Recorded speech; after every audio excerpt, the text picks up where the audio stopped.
Thursday morning breakfast, lunch, அதுக்கப்புறம் dinner இது 3க்கு என்ன பண்ணேன்னு பார்ப்போம்.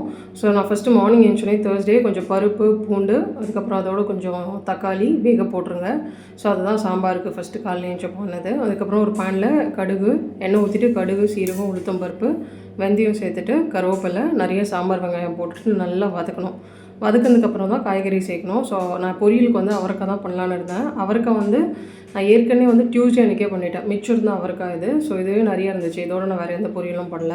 வெங்காயம் நல்லா வதங்கினதுக்கப்புறமா நான் வந்து அவரைக்காய், அதுக்கப்புறமா பீன்ஸ், கத்திரிக்காய், முள்ளங்கி, கேப்சிகம் இதெல்லாம் போட்டு சாம்பார் வச்சேன். ஸோ இதில் வந்து கொஞ்சம் மஞ்சள்தூள், குழம்புத்தூள், வீட்டில் அரைச்ச சாம்பார் பொடி எல்லாத்தையும் போட்டு மிக்ஸ் பண்ணிவிட்டு தண்ணி ஊற்றிட்டு நல்லா கொதிக்கணும். நான் வந்து பருப்பு பார்த்திங்கன்னா தக்காளி, பூண்டு போட்டு வேக போட்டுட்டேன். ஸோ இதை நல்லா மசிச்சுட்டு இது கொதி வந்தோன்னே இதில் இதை சேர்த்துட்டு புளி சேர்க்க மாட்டேன். ஏன்னா தக்காளி வேணும்னா எக்ஸ்ட்ரா சேர்த்துப்பேன். ஆனால் புளி சேர்க்க மாட்டேன். அதுக்கப்புறம் தேவையான அளவு உப்பு போட்டுட்டு கொதிக்கணும். நல்லா கொதிச்சதுக்கப்புறமா நடுவில் வந்து நான் வந்து கொஞ்சம் முருங்கைக்காய் மட்டும் போட்டு கொதிக்க வச்சேன். ஸோ ஃபைனலாக நல்லா சாம்பார் கொதித்தோடனே பெருங்காயம், நிறைய சாப் பண்ண கொத்தமல்லி சேர்த்தோன்னா சாம்பார் ரெடி. சாம்பார் வச்சுட்டு நான் வந்து காலையிலே வந்து வேர்க்கடலை வறுத்து வச்சுட்டேன். ஸோ வேர்க்கடலை சட்னி அரைக்க கொஞ்சம் 2 பல்லு பூண்டு, உளுத்தம் பருப்பு, ஒரே ஒரு காஞ்ச மிளகாய் மட்டும் வறுத்து எடுத்து வச்சுட்டேன். ஸோ அதுதான் வந்து வேர்க்கடலை சட்னிக்கு. அதுக்கப்புறமா அவரைக்காய் பொரியல் ரெடி பண்ணி வச்சேன். பொரியல் மட்டும் நிறைய இருந்ததால் நான் வேறு எந்த பொரியலும் சேர்க்கல. அதுக்கப்புறம் ஒரே ஒரு பீட்ரூட் மட்டும் அரைச்சிட்டு மாவில் மிக்ஸ் பண்ணி வச்சுட்டேன். ஸோ வேர்க்கடலை சட்னிக்கு இந்த வதக்கி வச்சதெல்லாம் சேர்த்துட்டு வறுத்த வேர்க்கடலையும் சேர்த்துட்டு கொஞ்சம் கல் உப்பு சேர்த்துட்டு அரைச்சா வேர்க்கடலை ரெடி. நான் இதுலேயும் புளி யூஸ் பண்ண மாட்டேன்.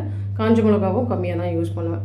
அவரைக்காய் பொரியல் ரெடி பண்ணி வந்தோடனே இது நான் வேறு பாத்திரத்தில் மாற்றி வச்சுட்டேன். இதுவே கூட ரைஸில் போட்டு பிசைஞ்சு சாப்பிட ரொம்ப நல்லாயிருக்கும். குழந்தைக்கு வந்து மார்னிங் பிரேக்ஃபாஸ்ட்டுக்கு வந்து நான் வந்து இந்த பீட்ரூட் தோசை நல்லா சாஃப்டாக முறுமுறுன்னு இருந்துச்சு. ஸோ இது தொட்டுக்க வந்து வேர்க்கடலை சட்னி. வேர்க்கடலை சட்னி என் பொண்ணுக்கு ரொம்ப பிடிக்கும். ஸோ அதுதான் மார்னிங் பிரேக்ஃபாஸ்ட். லஞ்சுக்கு வந்து நான் அவரைக்காய் பொரியல், ரைஸில் வந்து சாம்பார் மிக்ஸ் பண்ணி ஸ்கூலுக்கு கொடுத்துட்டேன். ஸ்நாக்ஸ் வந்து கொஞ்சம் நட்ஸ். வீட்டுக்கு வந்தோடனே ஒரே ஒரு முட்டை, கொஞ்சம் அவரைக்காய், ரைஸில் சாம்பார் ஊற்றி கொடுத்தேன். இது என்னோடய லஞ்ச். இது ஞாபகம் இருக்கான்னு தெரியல.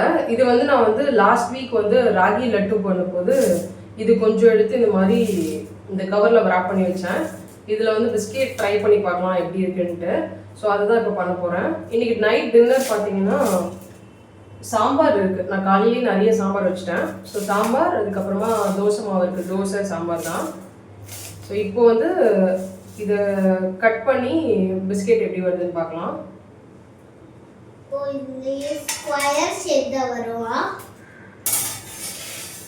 இது வந்து ரொம்ப ஃப்ரீஸாக இருக்கும் போது நான் கட் பண்ணேன். ஸோ தூளாகிடுச்சு.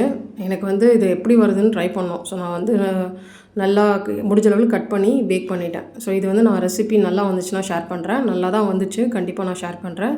நைட் டின்னர் வந்து கொஞ்சம் தோசை, இருக்கிற சாம்பார், கொஞ்சம் போமோகிரானேட் தான் சாப்பிட்டோம்.